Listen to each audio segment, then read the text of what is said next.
To our first meeting of 2021. It's wonderful to see everyone here. First item is our apologies, but we've got the whole team here, so none there, and then we move on to public forum. Actually, before we move on to public forum, I'd just like to remind everybody that we do have a 5 minutes slot in which to speak. And you're also being recorded. I just want to make you all aware of that. And the first person I'd like to invite is Kim Morrissey. Welcome. Hi. Hi there, thanks for your time, we really appreciate it. My name is Kim Morrissey and my partner Mark Letty. We're here to talk about dog bylaws and the potential of bringing a bylaw review onto your work programme 2022. Mark and myself moved to Hot Water Beach as permanent residents about 3 years ago. You might know Mark's work. He's a renowned animal behaviourist in New Zealand.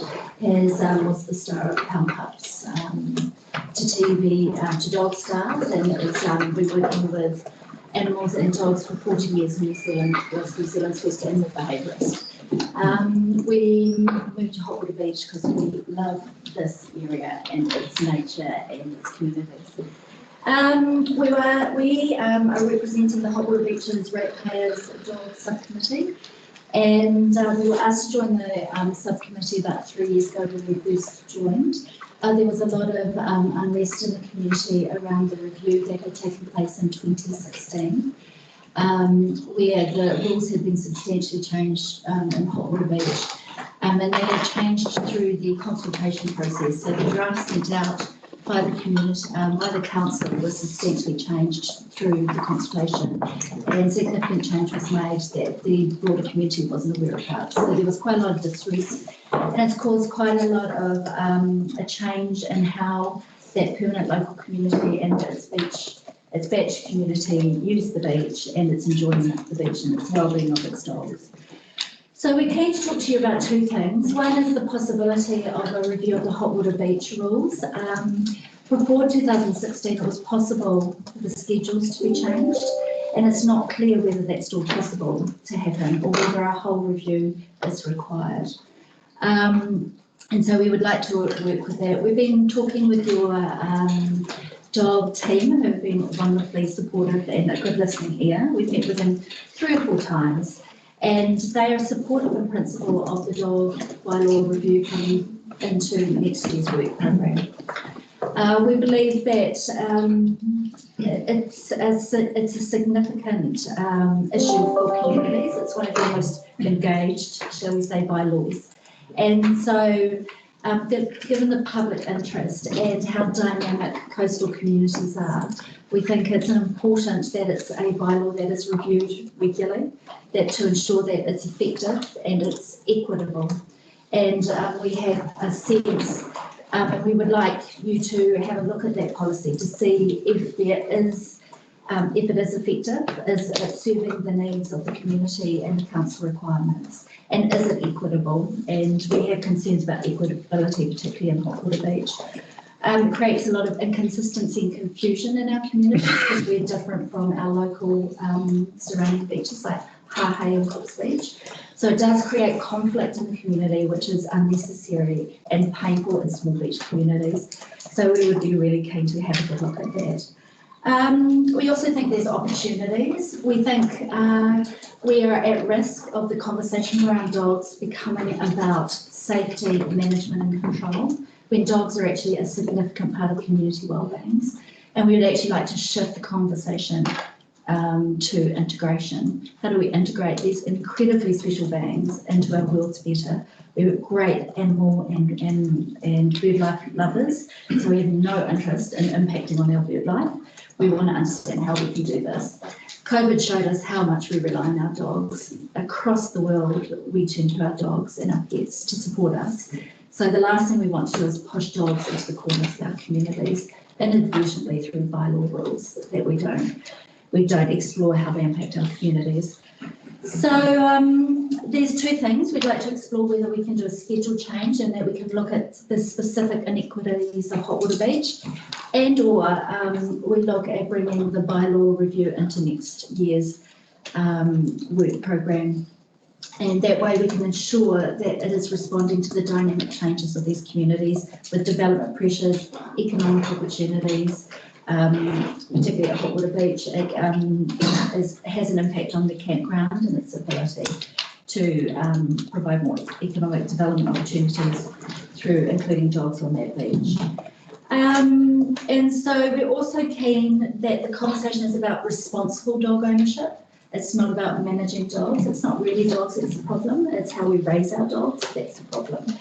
And so we have an opportunity with Mark in our community to really look at a complex, sophisticated way of responding to this, using all the tools of regulation, the tools of education and financial incentives. There's actually some interesting ways we can work with dog licensing fees to incentivise people to raise their dogs well. Our business, so we have obviously 2 hats here as local residents in business. Our business mission is to transform dog-human relationship in New Zealand in 10 years, which we think is possible, and is an opportunity for this council to really lead that. I hope I snuck into 5 minutes. Thank you for coming and speaking to us. Did anyone have any questions? Can I just say, just finish, sorry. Very quickly. Very quickly. I just wanted to say that it's been lovely moving into Coromandel, and I've worked with councils and government and at all different levels in dog management and care and behaviour, and so it's been great meeting with the dog team, and we're meeting with them later too, and trying to influence that. And my background is in zoology, so as well, so collaborative approach is what we're after. And bringing some science-based kind of understanding into this whole process. So thank you. Working with the team. Yeah. Excellent. So just hope the board will be interested in supporting one of those initiatives and interested in that. Yeah. Okay. Thanks so much. Thanks for coming in. Brilliant. Thank you. Our next speaker is Kevin Robinson. Good morning. Good morning.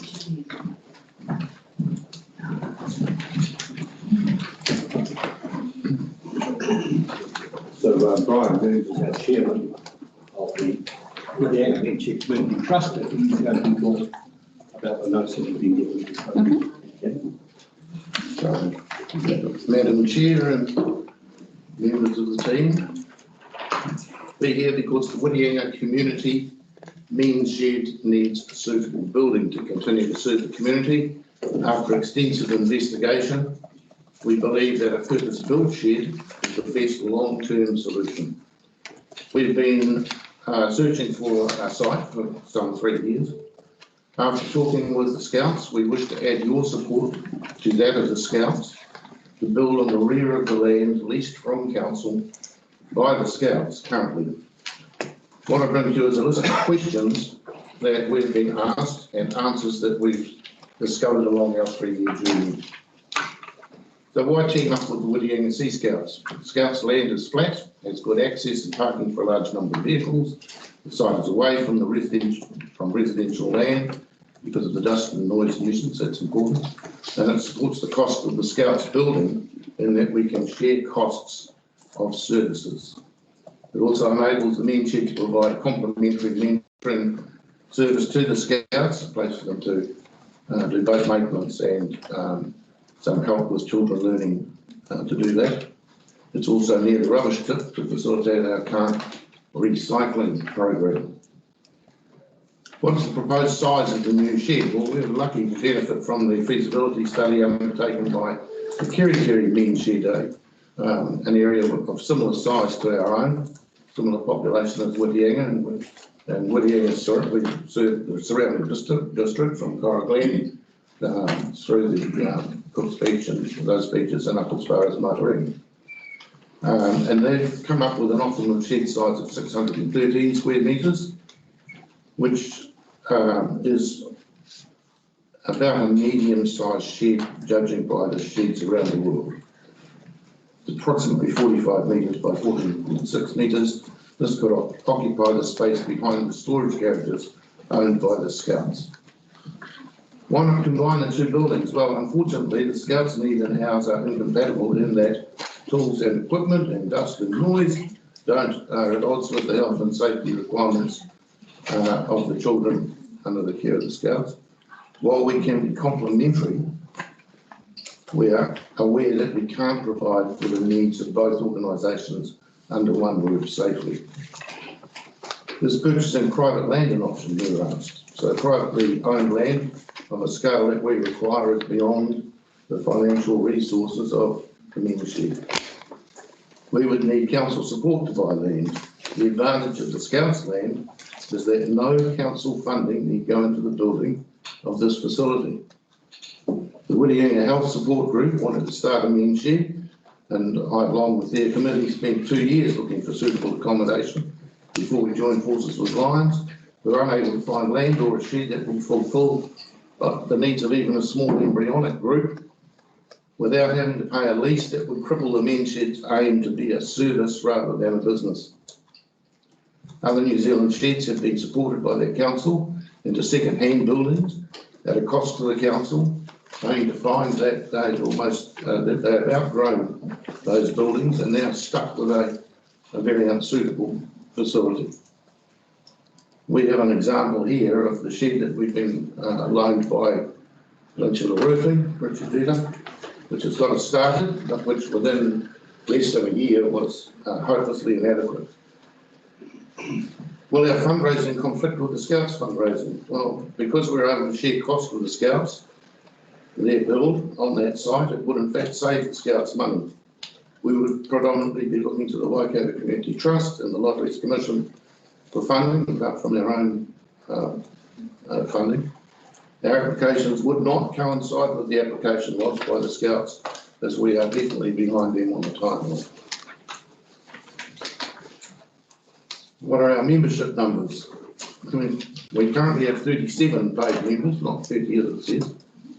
Down on the previous year, because on any given day we've only got space between 5 and 8 to work on benches inside the shed, and others are often working in the sun or the rain outside on outdoor tables. Kerikeri had 30 members when they got their new shed. They now have over 70, and they foresee a membership climbing to 125 by about the middle of next year. So there's obviously the need.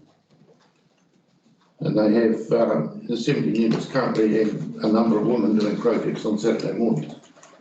Does the men's shed support other community groups? We already support many community groups from the shed, but envisage being able to massively improve on this once we've got the room. We currently need a youth for social services and the Oscar project. We build other things for social services. We do work for the Cancer Society. We mentor and provide pastoral care for an intellectually handicapped man, he's 69 years old, for aged care, and it's revolutionised his life. We do major repairs and maintenance for the bike park and provide bikes and trolleys for them to use that we've recycled. We do minor repairs for the disabled or elderly in the community. We build vermin traps for community groups, and we give over 20 wives space without men folk underfoot for at least 2 days a week. We recycle timber and other stuff that would end up in the landfill. I think last week we recycled 180 metres of wheeler decking that would have otherwise gone to the tip. In summary, many men, after retiring from a career that gave them purpose, feel useless and die shortly after retiring. The stats for the first 2 years are horrendous. The men's shed offers men regular contact with others who value their skills and face similar problems. The health benefits are recognised worldwide. In some countries, the men's shed are fully government funded because of the saving in health spending and the benefit to the health of both women and men. You have a chance to facilitate Whittianga in opening a purpose-built, future-proof and affordable chapter in this internationally recognised community facility without having to spend any of the ratepayers' funds.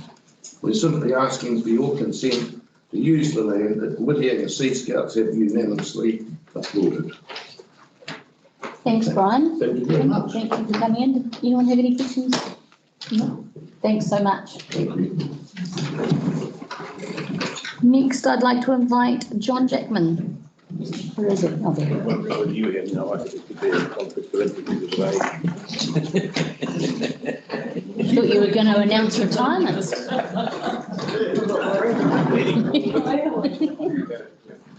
Morning, John. Morning, everyone. Well, at the moment, our Mercury Main Museum Trust Board is run autocratically.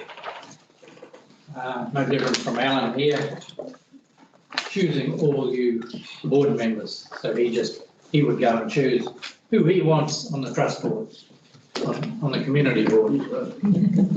And it would make life a lot easier for Alan, I suggest.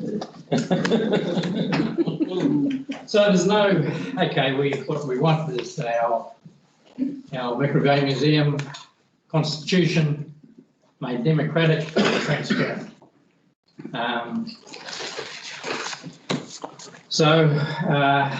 We need you people, the council, TCDC, with your economic leverage to tell the trust board they have to make their constitution democratic, where they have hold a AGM which is open to the public. It's not happening at the moment. Their last AGM was just tacked on to the end of a ordinary meeting. No notice in the paper, so the public could go along and have redress on any issue that was going on in the museum. And also, presently in the museum constitution, there are 2 trustees meant to step down annually.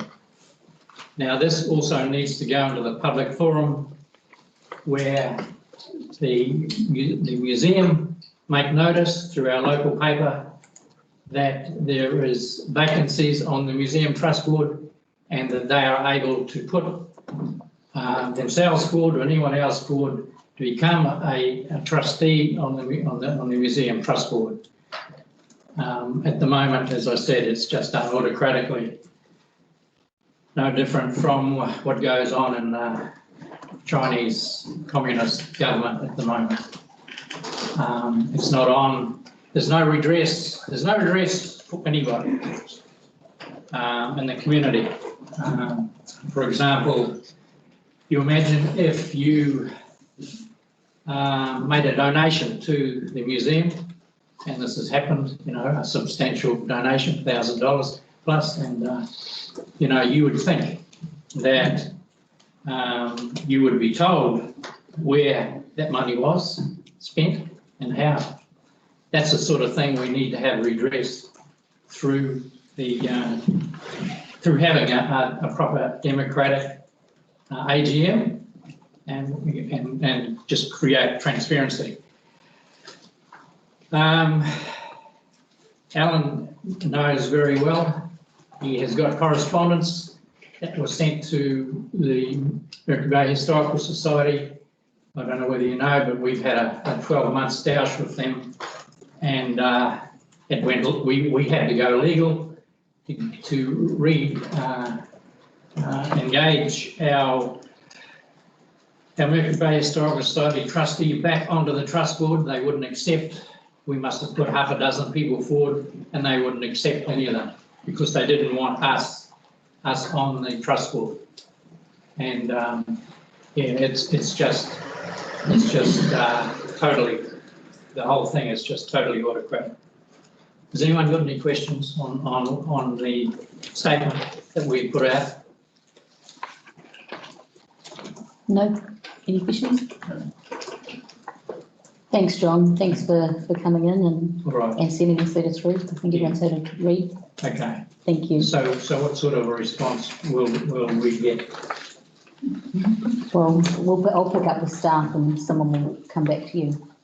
Okay. We can't debate it here around this table at this No, I time. appreciate This is- that. This is a public forum, Yeah. so thank you for coming and speaking to us. Yeah, okay. We'll get back to you. Thank you. Right, okay, thank you for your time. Thanks. And next we have Masarangi Boating and Fishing Club. Steve Crowley and Helen Taylor. Steve Crowley. Morning all, Right, welcome. I'm Harry Taylor, this is Steve Clay. Thank you. I wasn't sure which way around that went, but there we go. That's all good. So we're representing Masarangi Boat and Fishing Club, and we have a proposal that we'll put forward. So I'm just going to spend 30 seconds of telling you who we are. Steve's going to go through the proposal. So we're both committee members, and all 4 of us, we've been assigned this project. So Masarangi Boating and Fishing Club, been going for 25 years, initially started by half a dozen locals. One of them, Blue Lewis, is a life member. We've currently got 130 members, mixed between locals and out-of-towners. Some of them 20 plus years, Steve and I have been in it 15 plus years. We have 12 juniors, ranging from 5 to 15 years old. We host 6 events during the year, and an annual prize giving with trophies awarded for points based during the year. We also have 7 teams entering the nationals this year, which is not a bad number for us. As time's gone by, membership's increased, and we've got no facility or place to call our own. So council are in favour of this proposal. We've got a team, which are professional people, tradespeople, to undertake a project of building a premise on council land, which will add value and sporting as well as fishing. So thank you. Steve is going to run through it with you. Good morning. May all have a copy of this. Yeah, everyone's got a copy. That's good. I'll pare it down so I won't bore you to tears too much. The basic purpose is Howard has seen it is a facility that concentrates on the aquatic side of Masarangi, both permanents and temporary people who come down. And what we were looking at is a facility that's going to offer a wide range of things to the community, just not just for fishing, but if other people have need facility for some other things. But it will be targeted around education, promotion of ecologically sensitive things in regards to the marine things, not just fishing, but education and incorporating the local schools and things like that. Just to go down, our proposal is a building to be placed as close to a creek boundary. Now, on the back of this thing, you can actually see the land. At the very back one, there's a black square dot. That's sort of like where the building would be, but that may not necessarily stay in that area. But that is council land that has a council easement to get into it, or right away, and that's the sort of area. So there's some various things. You just excuse the printer wasn't the greatest. So that gives you an idea where it actually goes. We bearing in mind that there is no neighbours or property owners, but they're quite a significant distance away. If we would do something to detract from their investment, so they enhance the building for Masarangi without sort of impinging on their rights as people looking over the harbour. We envisage a building being an oblong shape, lower profile, which would be drawn up and presented to the council, or so it sort of fits into what people wanted. It would have wheelchair access toilets. It would have honours boards. It would have all the things so we could hold competitions, have meetings, education things and all that sort of stuff. And it's all outlined in our proposal here.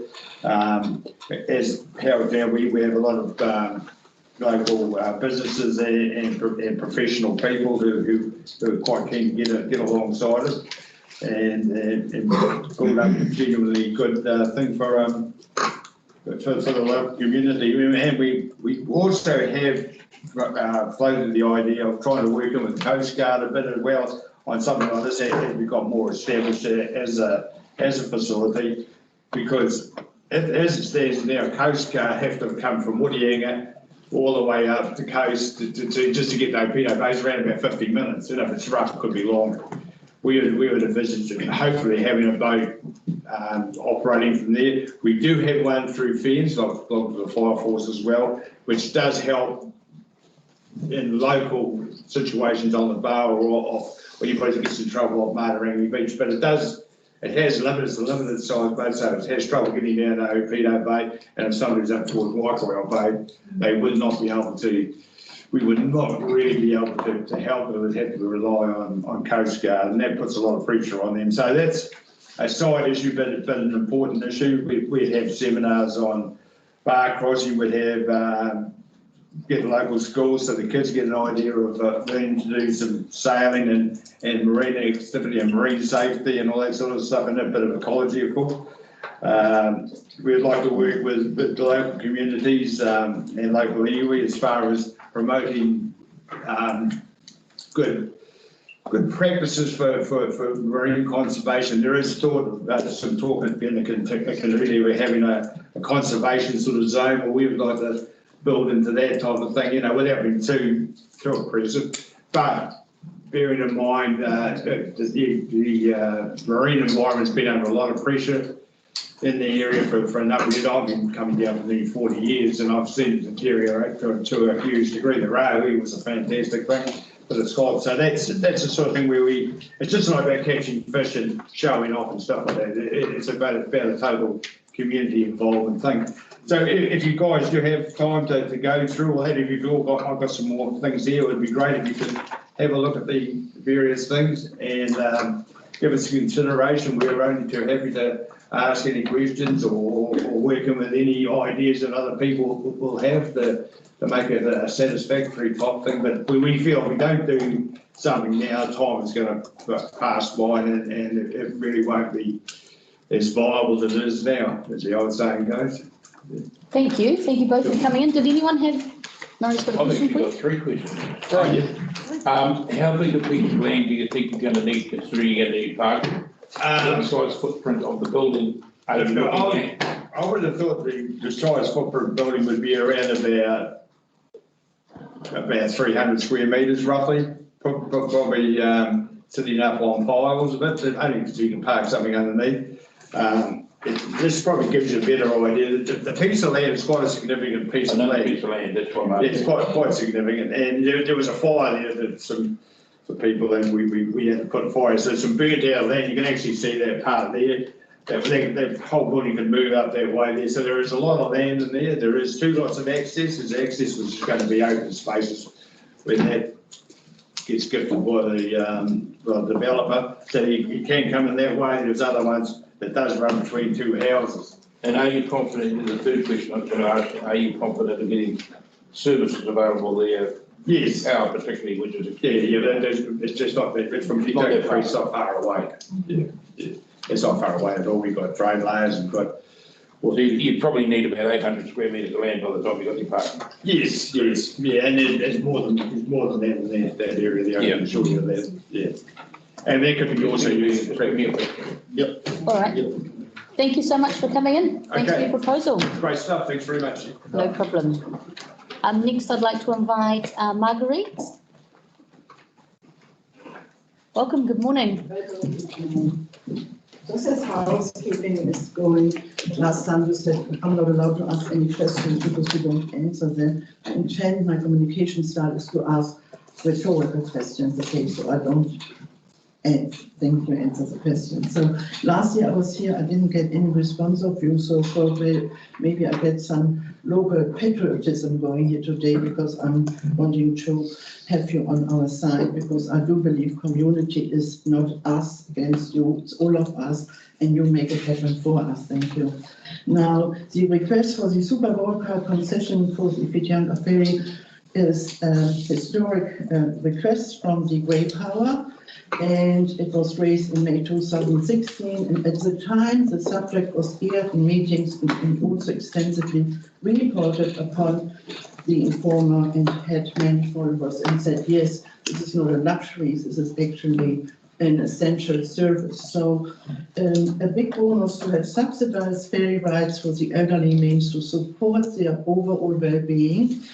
And in 2001, we have since 2001, we have a positive aging strategy, and it will fit in here in my theme, because I refer to the positive aging strategy, which defines, amongst other things, access to affordable transport as part of the positive aging strategy.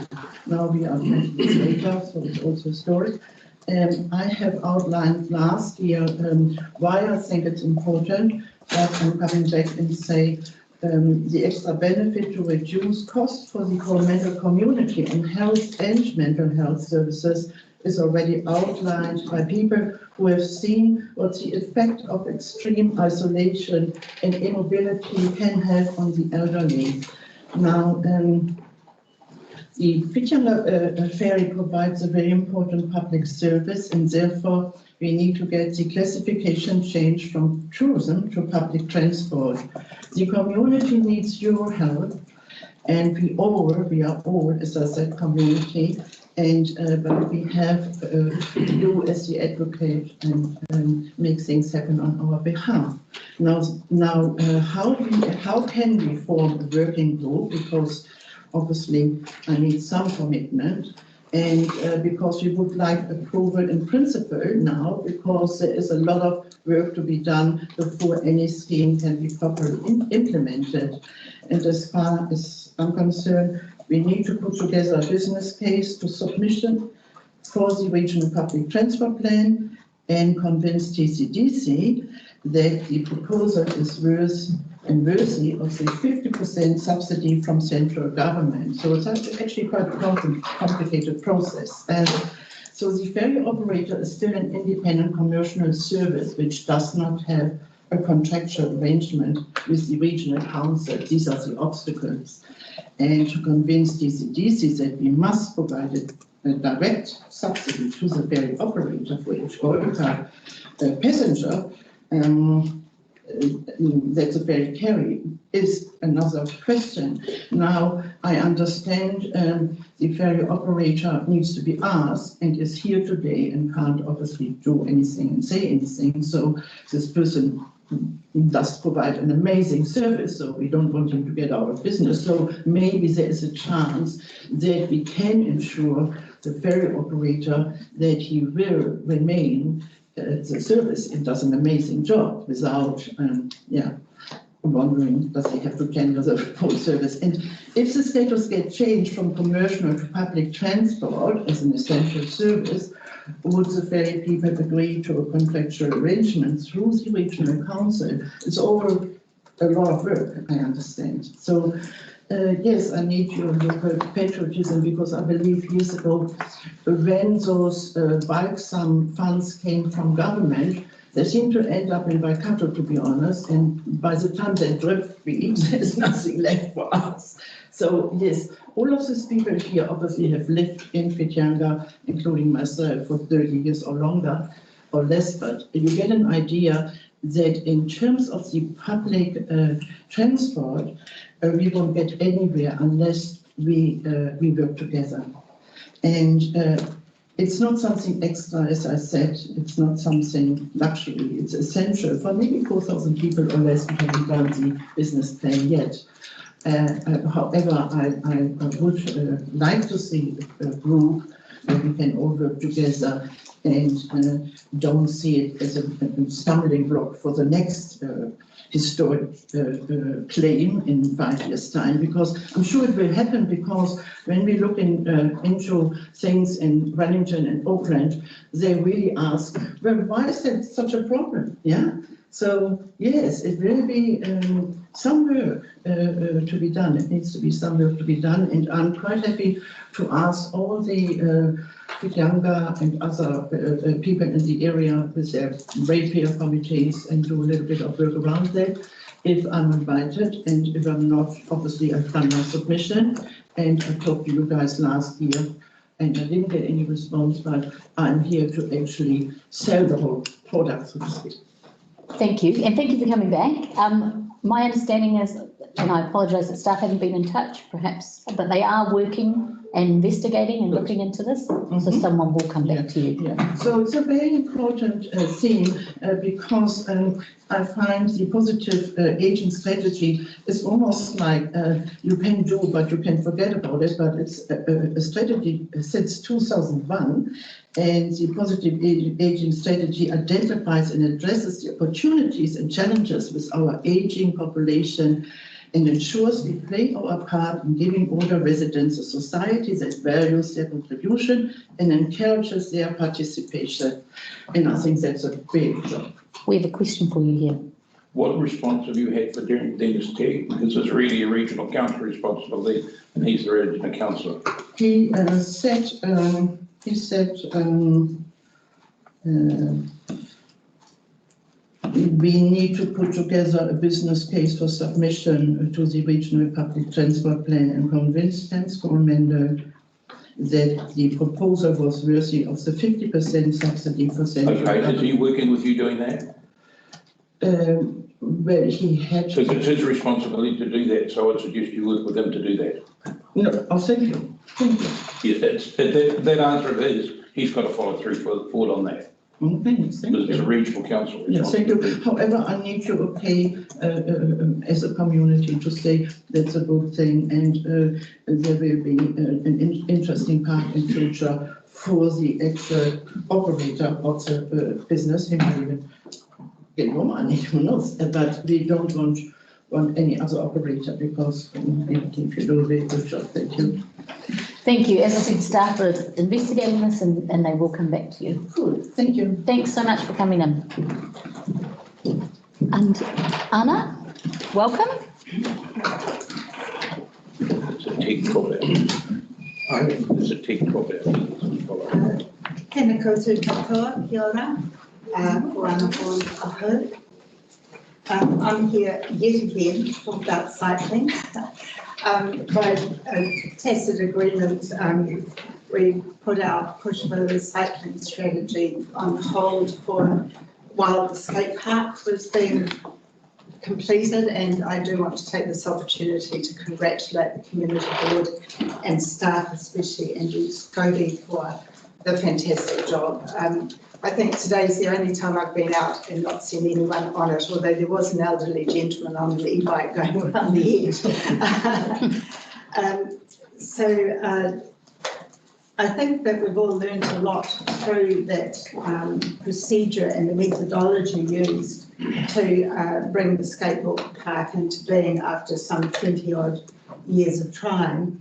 And so I would like to be encouraging community board, as we endeavour to progress our cycling strategy, to adopt a similar methodology. In other words, really using the community to help drive this, use our resources, our intelligence and our experience. I know one or two people around this table do cycle from time to time, and we are increasingly, I'm sure, all aware of the number of cyclists that are in our region. So first and foremost, with our cycling strategy, the whole initial focus is for safety of cycling and the alternative transport opportunity it gives people in our town and district to go about their business in an easy manner. And that includes first and foremost our tamariki going to school. The school now is expecting 1,050 pupils this year. We know historically of the absolute kerfuffle with the transport and the cars around there.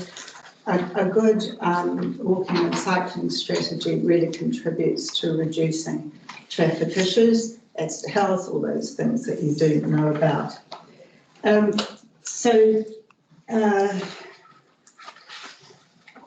I really believe that we have to progress this cycling strategy quite quickly now. And the main thrust of the reason for me to come here today is to just request that you do bear this in mind, that we've sat quietly for a couple of years and now we're ready to go. We did a lot of work in getting the strategy adopted by council in 2018 now. We're now 3 years on. Unfortunately, the website on the LTP has been closed off on council, so I couldn't recheck the budget, but I know that LTP submission is open on, I think, March the 6th. So obviously I will be submitting again to that. However, from our LTP in 2018, our first part of budget doesn't kick in, well, it is destined to kick in 21-22, but I want to ensure that is the case because I do recall seeing that the cycle strategy is on the B list of to-do list. I mean, obviously water and so forth always must be a priority. But when I look at the budget going to put up a few stop signs out at Moawai Park Industrial Area, when I look at what's been spent in the last couple of years on boat ramps and so forth, and how much the community had to fundraise for the skate park, I don't think it's unreasonable to absolutely ensure that this initial $28,000 isn't actually forthcoming straight away. And I would really appreciate your assistance on that. I'd just also like to reference briefly an email from Andrew from September 2019, and I do fully acknowledge skate park, COVID and all these other issues, water shortages and so forth. But he was going to request that our roadie manager, Matt, submit our project strategy to the Regional Transport Committee to include in the LTP plan to ensure the project's referenced and as an initial step in working with the committee to make changes and to be able to apply for funding. Tony, I don't know if I'm correct or not, but I think you're council rep. Yes, so I'm wondering if that might be something. Done. The 146 million over the next 10 years on safety and cycling and the Waikato Regional Transport Authority budget. Okay, so Anna, we can't do the Q&A. Oh, sorry. Yeah, clarification. But yeah, you've got one clarification, but yeah. Yeah, okay, I appreciate that, thank you, and my apologies. So in this letter, Andrew's saying funding is predicted to start in July 2022. So as I say, until I see the figures, I can't be sure, but I would absolutely advocate we get on with it. One of the I think supporting, making a submission to the LTP, definitely do that when that opens how on many 6th years have March. been doing this? 25, 30 years? But of course. Sorry, 12th of March is the date. 12th, oh, 12th, sorry, yes. okay. Sorry. Oh, I've got confused because thanks to This the. week, put out just this week. Oh, I should, thank you. And thanks to the informer, I have just discovered that the RTLP plan can be submitted to up till the 21st of March.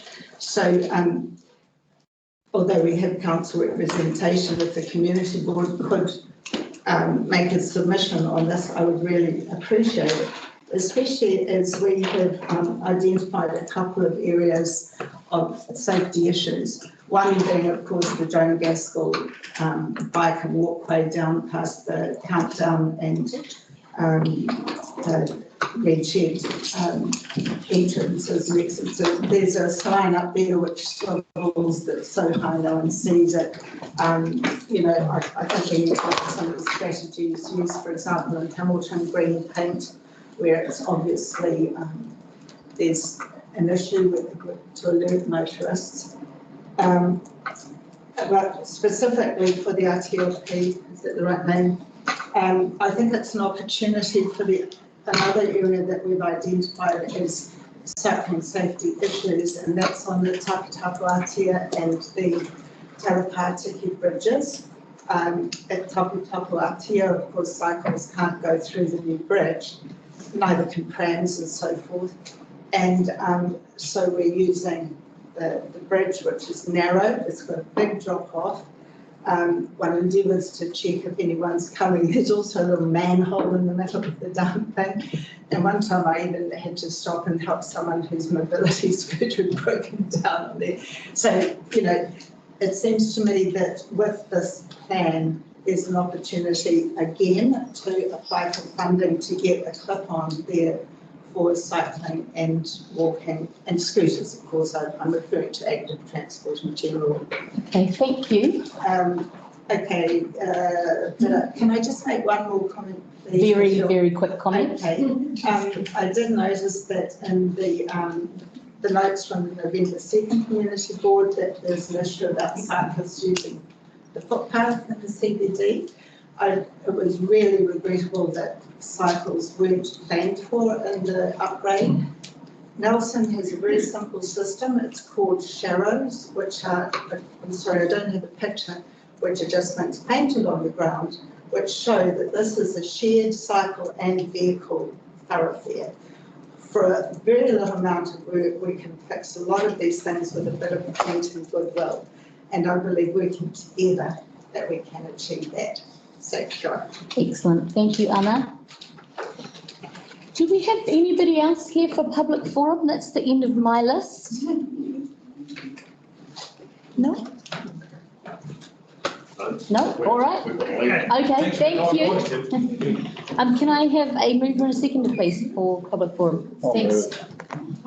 Phil and Murray, thank you. Do we have any conflicts of interest? Any items not on the agenda? Okay, so our first item becomes 1.6, our minutes for confirmation. And I believe that's on page 3. Don't have any comments? No. Can I get a mover and a seconder for that, please? I'll move that. Thanks, Delly. Seconded by Jeremy. Thank you. All those in favour? Carried. Our next item is 2.1, our correspondence report. Madam Chair, can I speak to that? Yes, you had some more. Additional things, so. Right. I'll take it as read that you've looked at the ones that were on there and John Jackman has now spoken to his email. We had. And Stephen. Oh, and Stephen Clay as well has spoken to his email on the Masarangi Boating and Fishing Club. We had also the mentioned letter which was shared with you all by email and they spoke at public forum. I did hand out earlier, there was an email from Ron Morgan which was essentially just alerting us to the fact that there's been a number of trips over a couple of the wheel stops. There's some wheel stops on the right-hand side of the Whitianga boat ramp and people have tripped over them and had some quite serious injuries by the look of it. So I just wanted to let you know, and I have let Mr Morgan know that staff are onto that. They've put some cones there on the moment and they're looking at putting a similar seat to the town centre and the walkway along there, putting a similar seat there so that it's not a thoroughfare and people can park there safely and not give them a walk there without tripping. So that's in progress. There was also an email that was passed on from Jeremy from Philip Hart in regards to the Taputapuatia spit, the new walkway and bridge. That's been forwarded on to the project manager for that job to look into the concerns raised in that email. And there was another one that's literally just come through, and so I haven't really had a good look at it, from a Mr Macbeth, and that is in regards to supporting a footpath along State Highway 25 at Wharepaho.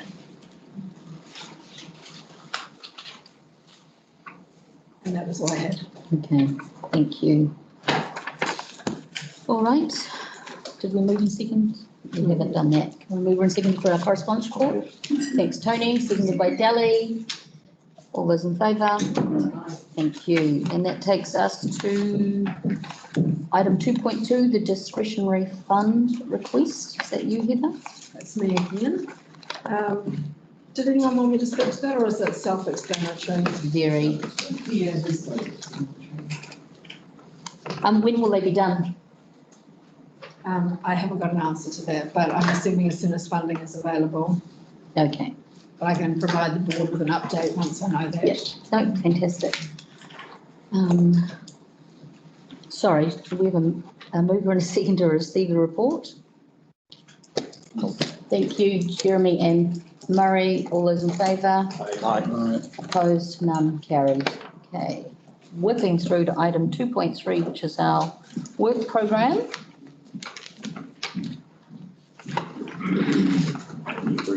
They sit down the big guns. I was just freaking out. Not bad spreading. Good morning, board. Yes, so the usual report for this meeting, and happy to take any questions and do my best to answer. I'm going to speak to it. I just did speak to it. There's nothing particular, no, nothing Right. in particular that I need to draw your attention to. Just happy to answer any questions. Murray's got one. I've got a note off on the top one, sheriff block development. Yes. There are some discussions going on with Hoppers on putting a lot of their waste soil scraps on there to build up, to develop that. Where is that? What's happening? Is anything available here? So we're working through that. Alan and I are the kind of people with Lorna working with Kirsten, working through that. Alan can probably give you a bit more of an update. All I'm conscious of is that I know he wanted to move soil now. Yeah, there's a number of steps that they've got to go through, which really, And I'm hoping that it's all watertight before they leave a spoonful. yeah, well, there's nothing moving at this stage. So, and you're right, they won't be moving anything until we're happy that all those, the necessary steps have been complied with. But yeah, Alan, I don't know if you want to add anything to that. Well, only to add, we're working through discussing the matter with them. Still nothing finalised yet. Okay, So nothing will happen until there's a very firm arrangement in place. That's fine, maybe. Any other questions? Yeah. Tony? The transfer station, I'm very keen that that doesn't actually get off the radar. We had planned to have this done for Christmas 2020, and now it's 2021, and time was marching on. And I see one of these things is for 30 June as an expected completion date, and that looks like to me the investigative work. So I think that deadline is very, very tight, and I'm just keen to know that we still have this on the radar, and we still do plan to finish in December this year. Yeah, so through the chair, that deadline, I'm confident that deadline is achievable for the design work that we're doing at the moment, so we're working on, design and costings. The next Or stage, December this year? no, end of June, so the June, for that phase, that the money that we've got this year. We'll have to work through the other details, and I know this one has dragged on for a long time and things have kind of jumped all over the place. It hasn't been ideal, but I understand and the comments reflect that we're re-entering the budget, making sure that we can do everything that we need to do. So obviously has some pressure on us around finances. Oh, sorry. Had to pull things back as part of the LTP, the draft LTP, so those things are still moving around a little bit. Who was first? Dally. That's right. Then Yeah, Murray. no, I'm glad Tony brought that up because I'm conscious that we had that big break over the Christmas period, and we are still interested in having some input around site material recovery, and I'm just wondering if there's a possibility of having a workshop.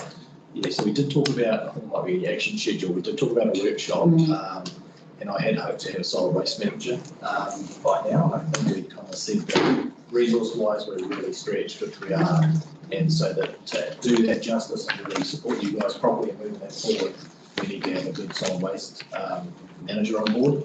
So we did have a solid waste contractor who let go at the end of last calendar year. I did have someone, be the solid waste manager through the recruitment process, but she pulled out into the last minute, so that was very unfortunate. But yeah, so we're back out advertising at the moment. So it's a real challenge. I understand. So it's still on the radar. It's still on the radar, and I understand the pressure that you guys are under, that you want to try and progress these things. And I'm just trying to juggle my resources while trying to meet your expectations. So probably fail, but I'll try. Yeah, I think my point is, and I totally appreciate what, that challenge that you've got at the moment is that once we get that person on board, that we don't miss that opportunity before the end of June deadline on the design process to make sure that we have some input into that. Yeah, well, we can definitely do that. So we can definitely do that, make sure we do that before the end of June, because obviously we've got to keep that moving. So I'm not suggesting we hold that up for the new person. So definitely happy to work with the board and project manager to make sure we have that input before the end of June. The stuff, I suppose I'm referring to the solid waste money with that bigger initiative stuff that we've all talked about. I know the board is really keen to progress. So I'm also, through the chair, keen for some community involvement, and there's a question around timelines in terms of, I've already had someone express an interest, as we have with the men's shed this morning, about material recovery and having some sort of facility there that somebody is either paid or volunteering to repair things for sale. So, that community ownership of the stats and figures, like we're actually contributing as a community to this many tonnes being saved from going to the dump. And that's really compelling for the community to be involved in. Murray, did you? No, it answered my question in its comments. pretty good. Jeremy? Yeah, I was just going to, goes on, I mean, it isn't what we did say at the last meeting that we would have a training workshop on this, because I think we want to be part of the creating the design. I'll work with that one. A big part of that's going to come over and feedback we get from this trend, how we treat it. Yeah. So, yeah, we'll tailor it into it. Yeah, definitely. It's still really late. So, yeah. And I also think there's some branding opportunities for TCDC as a whole. And after the meeting that I went to in Coromandel, where can we be brave and bold and say plastic bottle-free home consumer? So there are some things people thought plastic bags couldn't be got rid of. There is a bigger picture district-wide that I don't want Mercury Bay Community Board or Mercury Bay Community to be acting in isolation on. So whether or not that involves getting some representatives from different community boards together. I know it's talking about our transfer station, but I think the implications are district-wide. Sorry. Just to think, you've got Masarangi wastewater here, just aligned to that Masarangi water reservoirs. That's all sorted now on that? It's not all sorted. So what we've done is they did some temporary work there, retaining work. They've monitored that over the peak period. Since they put that stuff in over the summer, and nothing's moved at all. So we're just reviewing what we need to do there, whether we need to rush back in and do anything, or whether there's just a review period that we put in. We don't want to spend money unnecessarily. So so we've been pretty happy with the way it's been stabilised this summer, so that gives us an answer. We've raised the levels back up over the peak period. We brought those back up because prior to that we had the levels down on the reservoir. We had those up at full level over the peak. It's all been no issues yet. No issues at all. So good. I just wanted to make one comment about the skate park and just congratulate everyone involved and this board that, getting that achieved before Christmas.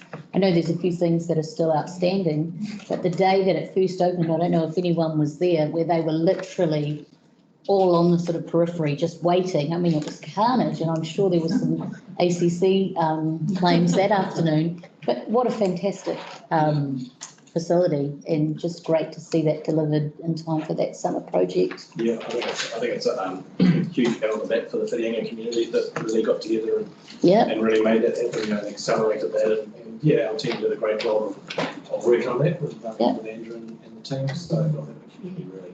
Oh, they really drove, and that's fantastic. It was just, and I just think great piece of land, middle of town, so visible. Yeah.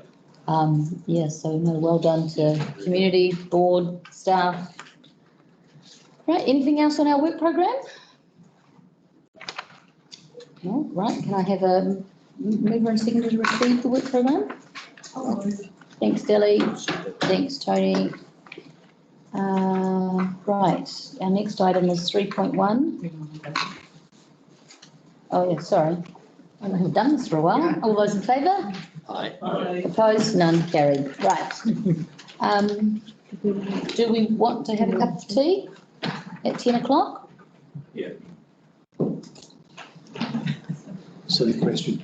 I'm going to present, through the chair, I'm going to present 3.1 because Derek has taken your leave today, so Okay, just so you're aware. right, and then you do that and then go? No. No. I'm in your hands.